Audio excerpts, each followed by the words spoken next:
এই দেখো বন্ধুরা, আজকে আবার একটা নতুন জিনিস তোমাদের সামনে নিয়ে এসে হাজির হলাম। Clay art.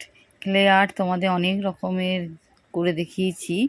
আজকেও আমি একটা দেখাচ্ছি। দেখো, ক্লে দিয়ে আমি গণেশ ঠাকুর বানিয়েছিলাম। সেই গণেশ ঠাকুরকেই আমি একটা হার, মানে গলার নেকলেসের হার আর দুটো কানের আমি বানিয়ে নিয়েছি।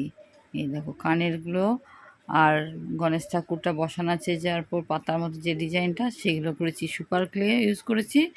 আর গণেশ ঠাকুরকে ইউজ করেছি একটু ভালো কোয়ালিটির ক্লে, যেটাকে আমরা সিলভোকার বলে পরিচিত, যেটা আমাদের ইন্ডিয়ান ক্লে। আমাদের বইয়ের দোকানে এই ক্লেগুলো সবই পাওয়া যায়। এই দেখো, এই ক্লেগুলো একটু ভালো কোয়ালিটির হয়, একটু দামটা একটু বেশি নেয়। এটা রং করা থাকে না, এটা রংটা করতে হয়। কিন্তু পাতাগুলো যেটা দিয়ে করেছি সেই ক্লেটা তোমার রং করাই থাকে, কালারিং করা থাকে, কিন্তু ওইটা অতটা ভালো আঠাটা হয় না। এটা এমনি বাচ্চাদের জন্য খুবই ভালো এই জিনিসটা, কিন্তু জুয়েলারি করতে গেলে ওই সাদা রঙের ক্লেটাই বেশি ভালো।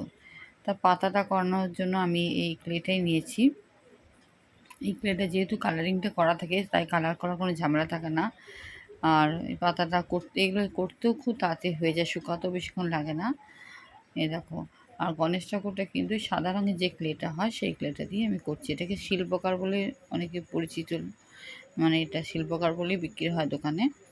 এই দেখো, গণেশ ঠাকুরের মুখটা হয়ে গেছে, এরপর মুকুটটা করলাম। এরপর আমি ফেব্রিক রং, যেটা খুব সুন্দর, এই রংটা কিন্তু ওঠে না আর খুব সুন্দর গ্লেজ হয়। এই ফেব্রিক রংটা শাড়ি টাড়িতে ইউজ করা হয়। এই রংটা, এই ফেব্রিক রংটা প্রথমে একটা কোট দিচ্ছি, ফার্স্ট কোট দেওয়ার পরে কিন্তু আর একবার শুকিয়ে যাওয়ার পরে সেকেন্ড কোট দিতে হবে। সেকেন্ড কোট দিলে মানে রংটা আরও ভালো লাগে। মুকুটটা করছি আমি লাল রং, গণেশ ঠাকুরের মুকুটটা লাল রঙে করে দিচ্ছি। আর মুখটা দেখো, প্রথমে ইয়েলো কালার দিয়েছিলাম কিন্তু আর একটু ডিপ, এবার সেকেন্ড কোটে দেওয়া, দেখো কত সুন্দর লাগছে, দেখেছো কালারটা ফুটেছে খুব সুন্দর। দুবার কালার দিলেই ফুটে সুন্দর। এবার চোখটা আমি এঁকে নিচ্ছি আমার মার্কার পেন দিয়ে, কারণ পেন দিয়ে সূক্ষ্ম আঁকা যায়, তাই পেন দিয়ে এঁকে নিলাম। আমার মোটামুটি গণেশ ঠাকুর রেডি হয়ে গেছে। এবার সুরটা দাঁতটা একটু করে দিলাম। এবার আমি টাসেল লাগিয়ে দিলাম। এগুলো তো এই সুতোগুলো, টাসেলগুলো কিনতে পাওয়া যায়।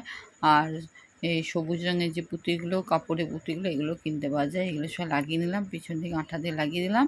আর কানের দুলে আমি পাতা করার সময় ফুটো করে নিয়েছিলাম, সেখানে আমি দুটো এরকম হুক লাগিয়ে নিলাম কানে ঝোলাবার জন্য। দেখো, দেখেছো, এই যে ফুটোর উপর ধরে হুক দুটো ঝুলিয়ে দিলাম শুধু। দেখো কেমন হয়েছে বন্ধুরা, অবশ্যই জানাবে।